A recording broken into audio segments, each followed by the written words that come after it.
Historical Society, Jane Campbell, to formally start today's program. Jane?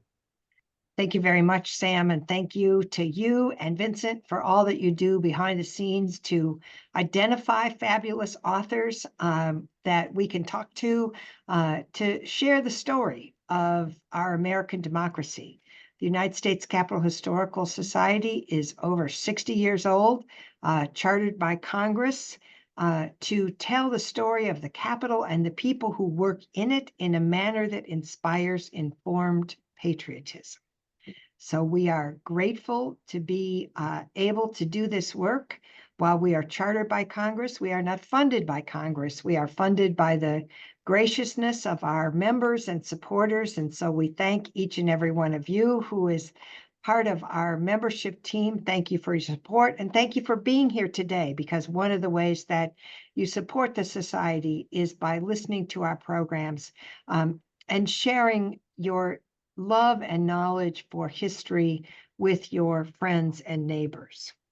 Today, we have a conversation about John Quincy Adams. Few figures in American history have held as many public roles as John Quincy Adams. He's the son of John Adams. He was a brilliant ambassador, a Secretary of State, a frustrated president, a dedicated congressman, even after he was president of the United States, who staunchly opposed slavery. In John Quincy Adams, scholar and journalist James Traub draws on Adams' diaries, his letters, and writings to evoke his numerous achievements, failures, and frustrations while serving in his many offices.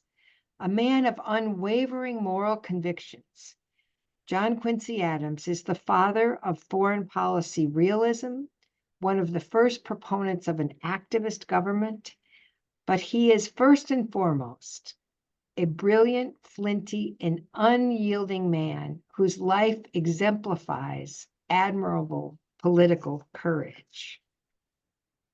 The man who chose to write about this gentleman is a fascinating man in and of himself. As we were getting ready for this, he told me that he is going to give a class in the January session about will liberal democracy survive? And so we're all wishing we could sign up for that class come January. James Traub is a journalist specializing in international affairs. He's a columnist and a contributor to the website foreignpolicy.com, worked as a staff writer for The New Yorker, as a contributing writer to the New York Times Magazine, and over the last decade, he has reported from such places as Afghanistan, Iraq, Pakistan, Iran, Egypt, Sudan, the Congo, Sierra Leone, Angola, Georgia, Kosovo, and Haiti, among others. He has also written extensively about national politics, urban affairs, and education. His most recent book that is, I think, inspiring his January course, The Freedom Agenda, Why America Must Spread Democracy, and in parentheses, just not the way Bush did, is one that has generated quite a bit of conversation. This recent biography of John Quincy Adams is really an amazing look at a man, a leader, a politician, and a man of his times. So as we look at this, and Mr. Traub gave me the permission to call him James. So we're going to be James and Jane for our conversation, because this is an interview. This is an opportunity for us to talk. And I had the privilege to read this book over the last couple of weeks. And so my first question to you is, what drew you to John Quincy Adams? That's a good question, Jane. So, and there's a real actual answer to that story, which is that I was at one point, this is now 12, 15 years ago, teaching a class in U.S. foreign policy. And I didn't know much about the history of U.S. foreign policy, and I thought I should find out. And so I'm, reading along, and I see that John Quincy Adams is this extraordinary figure, and I think, well, I should read whatever the biography is of this guy. And it turned out that not since the mid-1950s, when the great diplomatic historian Samuel Flagg Bemis wrote a award-winning 2-volume biography, had there been a book about it. Then the next thing I discovered, which something you mentioned in your introduction, he kept this journal. Now, when you write about people in the past, you're always saying things like, he must have thought this, he must have felt that, but you don't know. This is incredible. It's an amazing resource, because even though we may think that sometimes Adams was kind of lying to himself or leaving things out, we know what he was doing and thinking almost every day of his life. It's an astonishing document. I mean, a document written by an incredibly brilliant man with a wide-ranging mind, but also very much the tortured conscience of early 19th century Federalist. And so I thought, what an extraordinary story. It hasn't been told in recent times. And so I thought, what a great opportunity. And so where's the journal now? How did you Well, I am access happy it? to say that anybody who goes on the website of the Massachusetts Historical Society can find very large parts of the journal. And I recently read that they've now, I believe they may have even have digitized all of it. Now, this is 17,000 pages, so probably most of your listeners are really not going to want to read the whole thing. But you can dip into it. You can say, 1837. That's when Adams was standing up against the slave powers in Congress. That would be interesting. I'll go look at 1837, and you can. That's amazing. So I you know, did. it's great. Is his handwriting legible? So you can, if I'm not mistaken, I haven't looked recently, you can get everything in his handwriting, and the handwriting is very, very good until he's extremely old. But you can now get most of it in typescript as well. Wow. And one of our listeners, we have such great folks, dropped the link in the chat to the Massachusetts history. Great. So that is available for you. Now, you picked John Quincy Adams. We don't have a monument to him. Should No. we? No. That's funny. I hadn't thought about that. And the answer is yes. I mean, I don't think that he should be sitting next to Lincoln and Jefferson, in Washington. He's not like that. He was, I think, as you even intimated in your introduction, he wasn't a good president. But, one monument to him, an impalpable monument that exists, is the first chapter of John F. Kennedy's famous book, Profiles in Courage, is about John Quincy Adams. And the reason for that is that he is Kennedy's example of what he calls political courage. And he chooses this astonishing incident in 1807 and 1808, when this is the run-up to what became the War of 1812, when there was increasing conflict between the United States and Great Britain, including the forcible impressment of Americans on American ships by British ships at sea. And some of these incidents were really terrible. And so the administration responded with slapping tariffs on the British. So this divided the country, because New England, first of all, was the most Anglophile part of the country, but second, and more importantly, the great fortunes of New England were mercantile. They were being made on trade with England. And so anything which jeopardized that was bad. And everybody in the Congress, senators and representatives together, opposed this harsh policy against Great Britain, except for John Quincy Adams, who said, I must not be a sectional man, I must be a national man. That's what patriotism needs. And so even though it's bad for my constituents and it's bad for me politically, I'm going to support this bellicose policy. And that led to him being expelled. Well, that's not quite the right word. It led to him being recalled by the Massachusetts state legislature before his term was over and replaced by a more pliable candidate. That's a monument. And so we think about his role in dealing with foreign policy was really before he became president. Oh, I mean, the most important things he did in regard to foreign policy were before he became president. We can come to the presidency, but it's a sad story.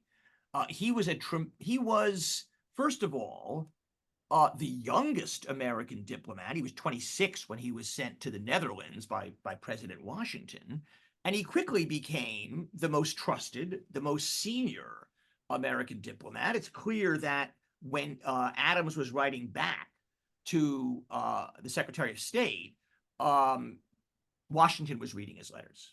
And of course, Washington's vice president, John Quincy Adams's father, John Adams, was reading his letters. And he became a terribly important source for the first American administration to know what was going on in Europe. And so he then moved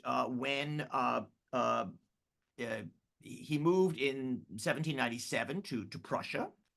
And he then came back to the United States, began working, became a senator, returned after he had had this treatment in Massachusetts, and he was a civilian once again, went to Russia as an ambassador, played a central role in the team that negotiated the end of the War of 1812. And so he really was America's most senior diplomat. He was a tremendously knowledgeable person. And then he became Secretary of State. And, you know, there was an argument that he was our greatest Secretary of State, and he negotiated what came to be called the Adams-Onis Treaty. Onis was the Spanish foreign minister. And it was that gave the United States uncontested title to Florida, to the land that they had gained in the Louisiana Purchase, which still remained to some extent contested by Spain, and even included a line, a kind of hypothetical line, to California. It made America a continental nation. That was a great achievement. So he was the first one to imagine America going from the Atlantic to the Pacific? I would say, Jane, that entire generation of men imagined the United States as a continental nation. He was the first one to make it happen. And even though in a way it was almost theoretical, it was literally a line on a map, it was a great breakthrough moment for America because they saw the future that they all envisioned. And so would you say that is his greatest, what would you say his greatest accomplishments were prior to becoming president? Well, that's certainly his greatest diplomatic achievement. As I say, he was a member of the team of 3 or 4 who negotiated a very, very positive end to the War of 1812. I mean, you know, we all learn in school that the war was a stalemate. Well, up till close to the end, it looked like the British were winning, and the British were basically seeking a peace that would consolidate their gains. If you sort of think about how Putin in Ukraine, when he offers to have peace talks, it's because he wants to consolidate his own gains. And so, of course, the Ukrainians say no. And so similarly, Adams and the group, and Adams was probably the most truculent of all of them, kept putting them off, kept not reaching final conclusions until the tides of war turned. And then suddenly the British felt impelled to accept peace on terms they might not have accepted before. So I would give him credit for a couple of things. I would say certainly the War of 1812. He really was the person who established American relations with Russia. And he was very close to Tsar Alexander. The Tsar was young, Adams was young, he had a little baby, a young wife. That was a very important achievement as well. And I think when we sort of think about our national expansion, we think about that in the 1840s with Texas and the Northwest, but it begins earlier. And Adams was both a visionary who had this sense of America as a great continental nation, and an incredibly hard-nosed negotiator who did a great deal to make that happen. And throughout the book, you talk about John Quincy Adams' relation to his family, how he sought to prove to his father that he was worthy, how he dealt with his wife and his mother. Would you kind of humanize that story for us? It was not easy to be the firstborn of this great family. And Adams was very close to his sister, who lived a good, if short, life. His brothers, I think, were kind of crushed by this. And I have to say, Adams reproduced that same pressure on his own children. So he was the firstborn. It was always understood that he would be the heir, but also he was the most brilliant one. That was clear early on. And so he had this very unusual upbringing. His father was away at the Continental Congress. So Adams was born in 1767. The father is gone much of the time by 1774. He's raised by the mother. Well, Abigail Adams was a very unusual person. She had been introduced into great works of literature by an uncle. And she knew the world of books in a way that very, very few women at that time did. And so she was an extraordinary tutor for him, but also very stern. Her father had been a minister. She was, for her, the Christian precepts were the most important thing. So he's raised a lot by his mother, who he's terribly close to. Then, in 1778, when he's 10, the father is sent to Europe as, in effect, an ambassador of the revolution in order to raise money abroad to Holland. And he says, I want to take Johnny with me. And you can imagine Abigail is devastated. You can't take my 10-year-old boy. And his father said, I need to have somebody there with me, and it'll be good for him. And so then he's raised by the father. So he's raised completely by the mother, then completely by the father. And the father is an extraordinarily brilliant man and oversees little Johnny's education. And he gets an incredible education, and he becomes completely fluent in French. I would say until Tony Blinken, our current Secretary of State, Adams was the most perfectly Francophone Secretary of State we've ever had. I don't know how the two stack up against each other. So he had this extraordinary education. He was reverent towards both of them. It made it very hard, though, I think, for him to be a fully free person. The weight of expectations on him were enormous. He did not repudiate them. He internalized them. He always felt it's not raw ambition. It's not that I must become president. It was rather becoming president was the burden that he must take up. But the sense of public service as a thing that he was born into, this is something both of his parents and very much his father drilled into him, that you are a servant of this infant republic. You belong to this infant republic, not that it belongs to you. You belong to it. And it is your lot in life to be a servant of this great, new, and vulnerable nation. So he always felt that. His life never felt easy. It always felt like a great burden. And so he saw that growing up, with his mother and his father, and his mother and father being in different places. How did, watching their relationship influence him as he moved into marriage on his own?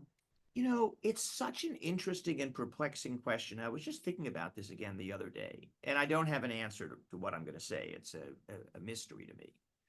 So this boy grew up with a very unusual marriage that he was witnessing, with a level of equality that was very, very unusual at this time. John Adams treated Abigail with great respect. Yes, he teased her, he made fun of her. If you read their letters, you can see this, but underneath profound respect. Equality would probably be the wrong word, but certainly relatively, it was an equal marriage. John Adams turned to his wife for advice on matters great and small.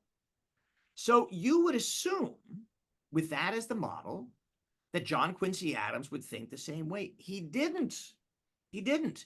He married a woman who in a few superficial ways was like his mother, Louisa. Louisa was also a well-educated woman, but she'd grown up as a kind of creature of the parlor, the spoiled daughter of a wealthy family in London.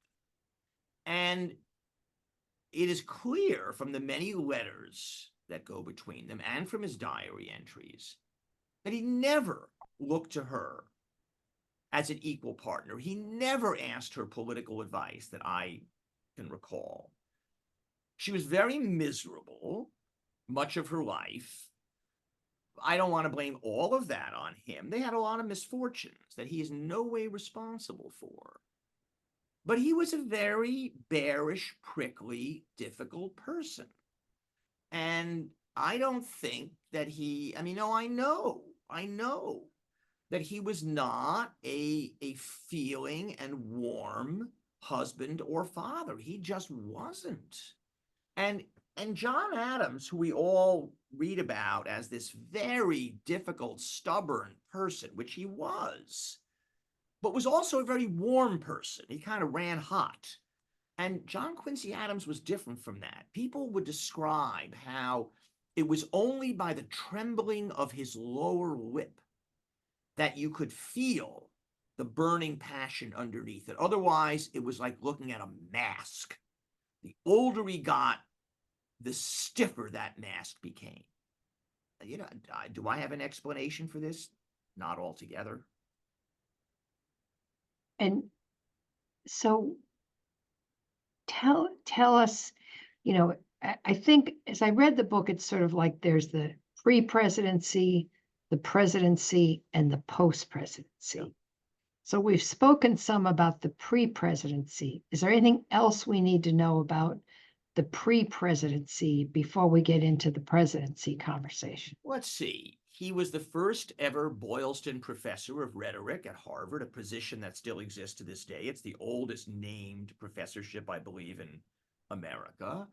He was an astonishingly erudite person. He could recite large parts of Shakespeare just out of his head. I mean, many people could recite the Bible as he could, because he'd read it back and forth infinite times. But he could recite vast amounts of literature. He was an extraordinarily brilliant person. He was the rare example of the super brilliant son of the super brilliant father. So quite remarkable.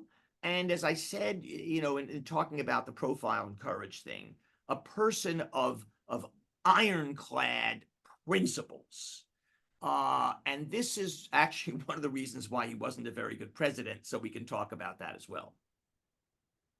All right, so let's go into, you know, how soon did he become talked about as, you know, okay, we're going to think about John Quincy Adams as a presidential candidate. Well, so, you know, even words like candidate, these words that are natural to us, it didn't work like that then. First of all, you didn't run for the presidency. The verb you used was stand, and stand was the right word because you stand there. You don't run. Second, in the initial generation, the founding father generation, and John Quincy Adams is a kind of intermediate figure between the founding fathers and the next generation.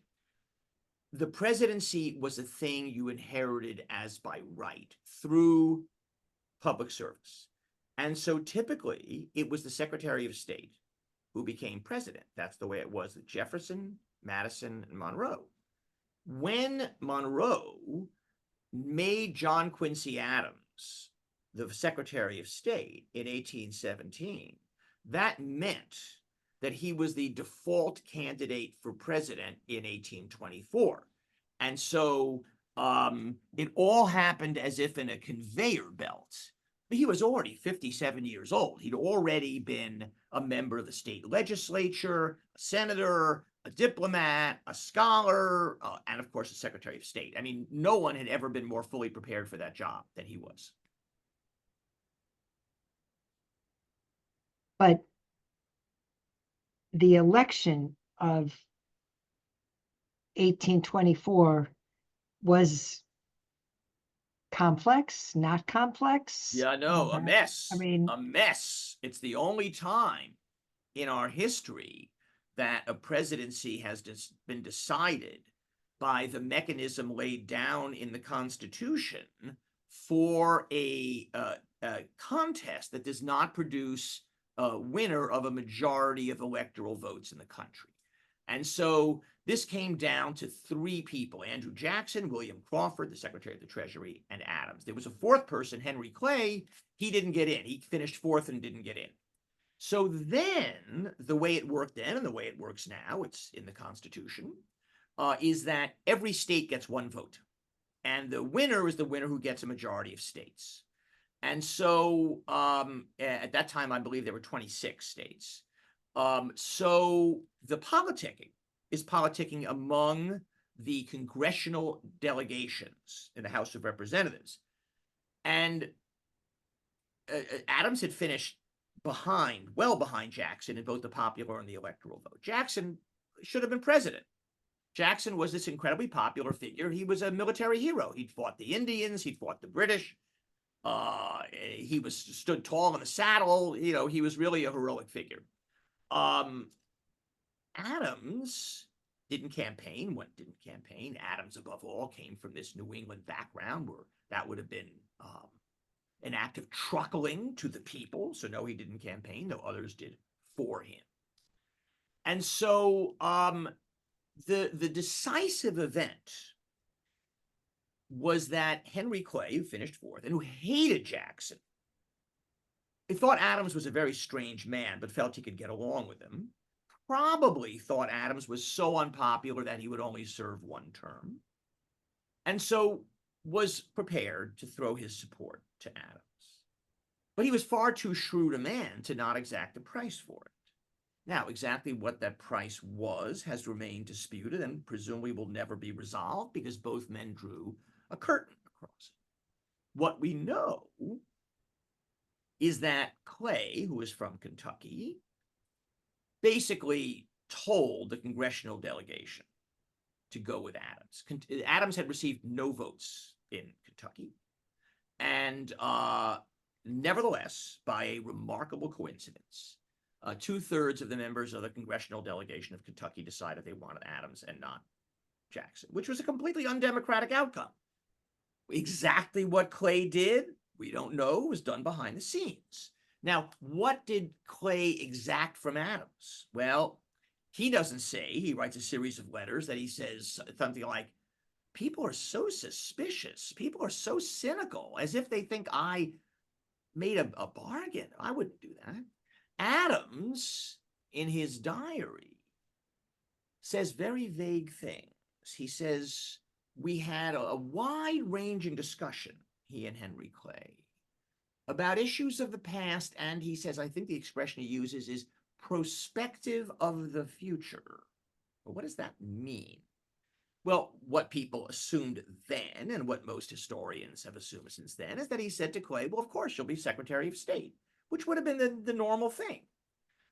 So that's how it comes down. Not only Kentucky, but a number of other states that that were very small, Illinois and Indiana, I think, which were very much in doubt, also went for Adams. So Adams wins.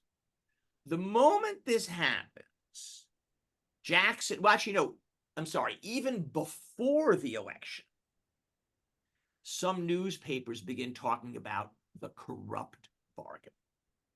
Now, there may have been a bargain that by the terms of that era was corrupt. We don't really know.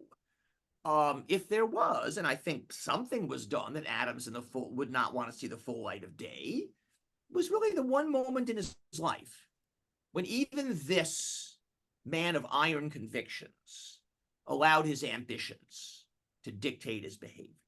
Well, the men who become president of the United States, they don't get there by accident. They don't get there if they're not consumed by ambition. And Adams was. He didn't even disguise it from himself.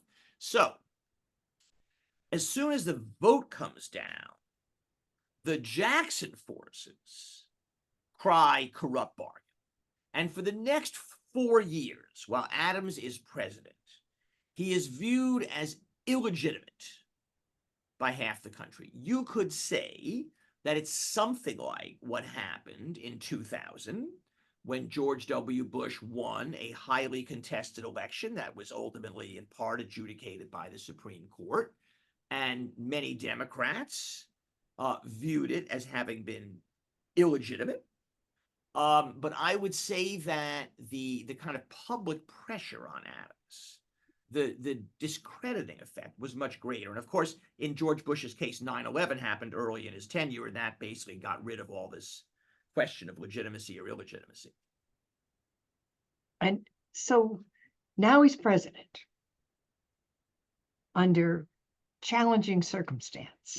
Yeah. He's become president without the original Electoral College nor the popular vote.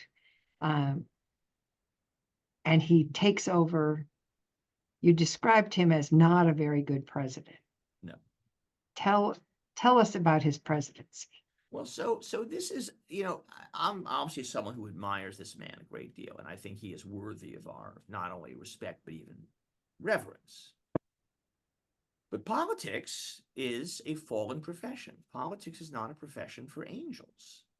Henry Clay was kind of a Lyndon Johnson figure. He was a wheeler dealer, a gambler, a drinker, a storyteller, charming man, and a master of compromise. The Compromise of 1850 is Henry Clay's compromise. He had a role even in the Missouri Compromise of 1820. He just had the gift for cobbling together disparate groups of people and getting them to agree on something. This was the exact opposite of John Quincy Adams. So when Adams was preparing his inaugural speech, he read it to his cabinet. And Clay said, don't do that. Don't do that. You cannot demand that we change our view of government because you think it's right. It's not going to, I tell you, I can count congressmen out there. They're not going to vote for it. And Adams says, then I leave it to future generations. So here's the policy thing. Adams was, the Federalist Party didn't exist anymore, but Adams was still a kind of temperamental Federalist. He believed in a strong central government. But more than that, he believed in an active central government. This was something new, actually, and something that he and Henry Clay shared completely. And Alexander Hamilton had once been the standard bearer for this idea that the United States, in order to become great, needed to act as a single nation. And what that meant were what we would today call infrastructure. Internal improvements was the word they used then. And institutions. Adams wanted to create a national university. He wanted to create a national network of scientific research, above all, telescopes, lighthouses in the sky, as he put it. So he filled this speech with all this stuff, which was dead on arrival. Now, you would think if you were in Adams's position and you knew how tenuous was your position and you knew how unpopular you would say, I'm going to figure out who the key guys are in Congress, and I'm going to sit down and talk with them and find out where we have common interests, what we can work out together. And then I'm going to use my bully pulpit, to get that stuff. That's what, Lyndon Johnson would have done. That's what most normal politicians would have done. And by the way, for all that John F. Kennedy made Adams his exemplar of profiles of courage, that's what John F. Kennedy did. And so, honestly, we want our politicians, we should want our politicians, I think, to be practical people who are prepared to compromise in the name of some good.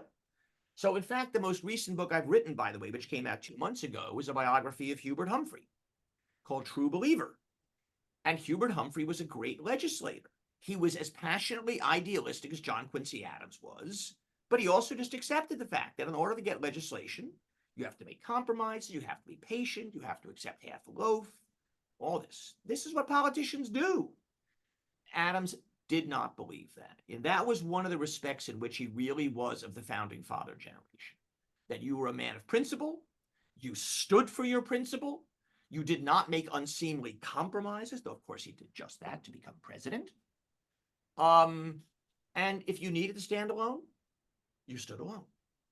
And so John Quincy Adams accomplished almost nothing. He had an astonishingly ambitious agenda, but really would not be until the Whigs and then the Whigs adopted that agenda, and then only with the modern Republican Party, really with the election of Abraham Lincoln, do you find this notion of an ambitious, nationalizing government acting, using the resources it has to actively advance the prosperity of the country. It took another generation before that notion was accepted. So walk us through the end of his presidency. So by 1827, everyone knew Jackson was running the whole time. It was like a revenge match. You know, it was a little bit like Donald Trump now running against Joe Biden, I suppose. And it was really dirty. It was really ugly on both sides. But Adams viewed Jackson as kind of a yahoo. You know, he'd never, unlike all the predecessors, he wasn't a highly educated man. He hadn't traveled. If you read his letters, they were full of spelling mistakes. Just the kind of thing that a snob like John Quincy Adams, you know, would seize on, which he did. He and all his friends ridiculed Jackson. And Jackson thought of Adams as this relic of an old New England America, the old tired America, as opposed to the new booming Western America that he represented. Adams's lieutenants, not Adams himself, launched a vicious campaign against Jackson's wife, Rachel. There's a very complicated question about whether when Jackson married Rachel, Rachel was actually divorced from her previous husband. It seems like the likeliest outcome is she wasn't, but Jackson didn't know it. Maybe even she wasn't, but she somehow had convinced herself she was. So what that meant in the terms of that time was that she was a harlot. And she was brutally attacked by the pro-Adams press. She died after Jackson won and before he went to Washington. And it was a grievous blow. He loved Rachel.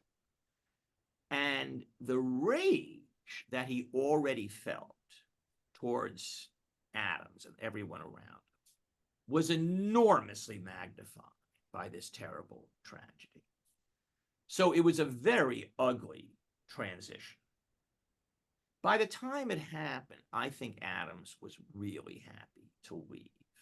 I know that Louisa, who had been miserable in the White House and had spent most of her time upstairs in her bedroom receiving friends and eating chocolates, was and suffering from the coal dust of the fireplaces, was very happy to leave. And so they stayed for a while, but then they mostly moved back to Boston. And by the way, such is the oddness of this man, of Adams, that he decided his first big post-presidential activity would be to write an epic poem about a medieval Irish king who liberated Ireland from the control of the British. That is to say, a kind of proto-version of the Americans doing this in the 18th century. And he would walk around Washington blind to everything, reciting in his own head these quatrains. And then when he finally got home after these long walks, he'd write them down. Such was his memory that he could write in his head dozens and dozens of lines and then write them down once he came back home. And so here they are. And I want to invite, our listeners, if you have questions, put them in the Q&A and I will fold them into this conversation. I've gotten so into my own questions that I realize I forgot to invite you to get in on the conversation. So here we are. It's gone back to Quincy. Luis is back in Quincy. They still have real challenges. The financial stability of the family is at risk. Talk to us about that, Well, because that's something. They're terrible. So they had their first child, a beautiful girl who they loved, died before the age of 1 when they were in Russia. That was a staggering blow. Louisa never recovered from that. Another son was basically an alcoholic. He died. Adam's namesake, John, who never found his path in life, appears to have jumped off a ferry and committed suicide. That happened in 1829. So just one horrible thing piling on another. And you can just think of the sadness these two people lived with. But, John Quincy, he had a life. And Louisa didn't really. Her life was her family. So I think this just utterly devastated her. So they're back home. He's writing, he's teaching, but he's an insatiable combatant. There's a reason why this book is called Militant Spirit. He needs politics, and his sense of public service is such that he wants to be in that battle. And so when friends come to him and say, there's an open seat for the House, would you stand for it? And he said yes. And so he returns to Congress in 1833, which is a thing that no president had done before, and no president has done since. Although Andrew Johnson returned to the Senate for a month. So then the last phase of his life, which is 15 years, he is old eloquent, the great master of the Congress. But how did he get involved in Amistad? So he was, starting in 1835 or so, the figure in Congress who could be counted on by anti-slavery forces to present the petitions that they wrote up. So in those days, the right to petition, which is in the Constitution, was taken very literally. And people would present petitions to Congress, and then congressmen would present them. And starting in 1833, when slavery is abolished by England and the colonies, and an American anti-slavery movement really gets going, they began submitting petitions. Nobody no congressman wanted them. The South dominated the Congress, but not Adams. Adams presented these petitions, and the Southerners would rise up in uproar. How can you do this? Slavery is the right of every state that chooses it. And Adams said, well, yes, that may be true, but I've got the right to petition. Are you saying I'm not allowed to petition? Isn't that part of our freedom of speech? Isn't that in the Constitution? And so this became a running battle. I mean, they actually tried to discipline him, and he single-handedly smote them hip and thigh. It was fantastic. So when the Amistad captives were brought back to shore, and there was an attempt to seize them as cargo because they were chattel and they were insured, they were cargo. And so then came this lawsuit, and there was both a criminal and a civil action. And Adams was approached by people who were already working with him. Would you represent them? Because the issue had finally gone all the way to the Supreme Court. And Adams said, look, I haven't worked as a lawyer in decades. They said, yes, but you are John Quincy Adams. So he said, okay. And so he was a great over-preparer, and he spent weeks and months working on his speech. He visited the captives. He became profoundly impressed by them, by their courage, in several cases by their eloquence. And he didn't charge a nickel for this, though he couldn't afford to do such a thing. It didn't matter. He said, I will do it. And in those days, nowadays, you get 3 sentences out and one of the justices will stop you for a question. That's it. In those days, it didn't work like that. You gave a speech. Adams spoke for 8 hours over 2 days.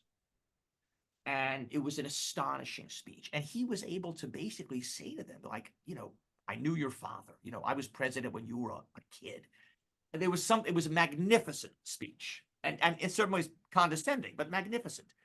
And all these guys but one were slaveholders.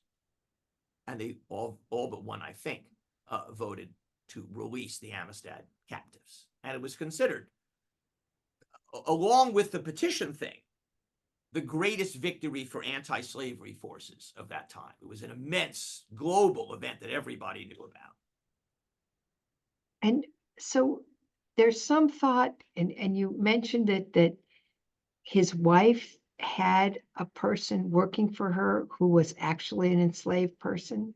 Well, not when they were the family. Remember, the wife comes from Maryland.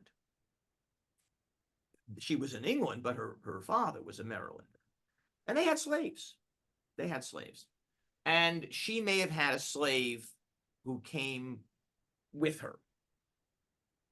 But certainly not for long, not by the time they were living, by the period of time we are talking about. She did not.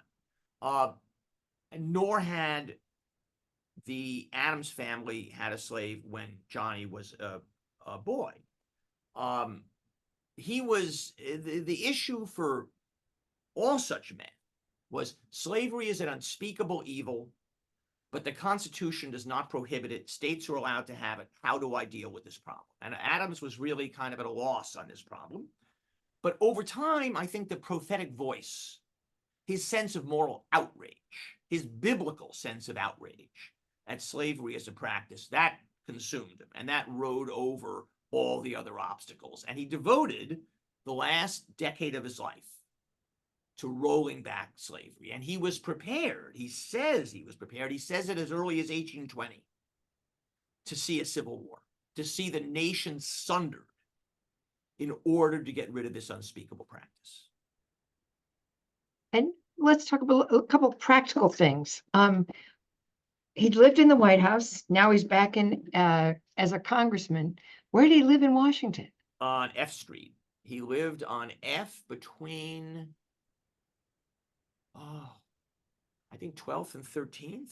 In those days, most congressmen lived in kind of not a dormitory, but kind of a rooming house, and they would take their meals together and so on. I'm sorry, that's where he had lived earlier. I think when he returned, this is what happens when you've written 3 books since that book. There's certain details that begin to, escape you. When he returned, I'm afraid I would have to look in my book, which is sitting next to me, but I don't want to stop while everybody's listening to recall where it was he lived. He did live in a proper house in his later years. And did his family come with him, or did Louisa? Yeah, they came with him. I mean, the family at that point really meant Louisa and Charles Francis. So Charles Francis Adams, just like John Quincy, was kind of the one member of the John Adams family who survived to adulthood and became a great figure. Charles Francis Adams, our ambassador to England, our vice president, an abolitionist, the father of the great historian Henry Adams, Brooks Adams. So he was the one person who would have been with them at that time. And let's talk about him in context with you discussed his relationship with Henry Clay. What was his thought about Hamilton? I mean, obviously Hamilton was gone. Well, remember, so unlike someone like Jefferson, that who has a very complicated relationship with, his views of Hamilton, I think, were mostly governed by his father, who hated Hamilton. It needs to be said that John Adams hated almost everybody, most of his contemporaries, but he hated Hamilton. He hated Jefferson. Of course, Jefferson beat him in 1800. But Adams, so the Adams family had been very close to Thomas Jefferson. He was like a son when they were all together in Paris. And at that time, John Quincy was 15, and he worshiped Thomas Jefferson. He was the most charming, clever, amusing, worldly, erudite person he'd ever met. And so even later on, when Jefferson was president and John Adams had retired in high dudgeon to Quincy, and it was the official family policy, Louisa and John, we hate Thomas Jefferson. He's a terrible person. Jefferson would invite John Quincy over for dinner all the time, and he would go. And he would then write in his journal about how Jefferson held forth and all the ridiculous things he said and how can anybody take it literally. But he still was very fond of him. It's clear. I think that he always remained fond of Jefferson. And are there people who you would identify as his idols, who he sort of looked to for, this is the kind of leader I want to be? Cicero. I mean, his idols were the classical world. Remember, all these people, this whole generation of people, they dwelled, one part of their minds was in the classical world. They thought about Cicero. They thought about Cato. They thought, John Adams and Louisa would write letters back and forth. John would sign his Brutus, and Abigail would sign hers Portia, Brutus's wife. That was their model of patriotism, because the great Romans were prepared to give their lives for the Republic. So that's who they looked to. Now, in terms of his immediate people, the people he revered were his father, one, and George Washington, two. Those are probably the only ones who I think you could call an idol. But really, his mind was as much in the past as it was in the present. And he loved Cicero. He knew his Cicero backwards and forwards. So now I want you to use your imagination from what you've learned about him over the years. What would he have to say about the state of our politics today? Well, I don't think that any of our founding fathers would be happy about the state of our politics today. First of all, they didn't believe in parties. And they would look at our own world and say, see, we were right. There is such a thing as a national good, a public good. And they would have said parties are partisan factions which operate against the general good. But I think beyond that, for them, the civic space was something sacred. Public speaking was a high art, which also meant that public listening was a high art. And there was a deference to wisdom and judgment, which they thought was a necessary part of citizenship.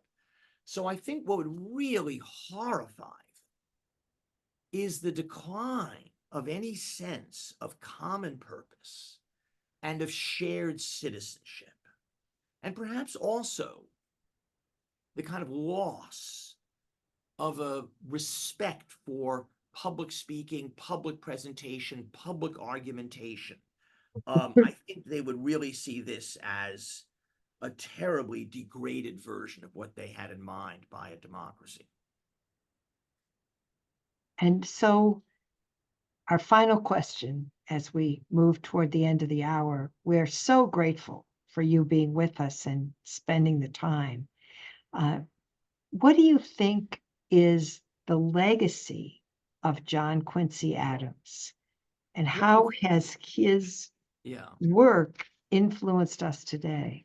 Well, I think that actually, as I was just saying, that sense of public service as a noble calling, the sense of the obligation to sacrifice yourself for the greater good, the reverence for our republic and our democracy.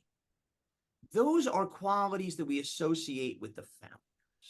And I think that after this whole slavery thing, when John Quincy Adams suddenly at the very end of his life becomes a beloved figure for the first and only time, it's because people feel that in what was then becoming a radically divided time in the run-up to the Civil War, 1848, when he dies.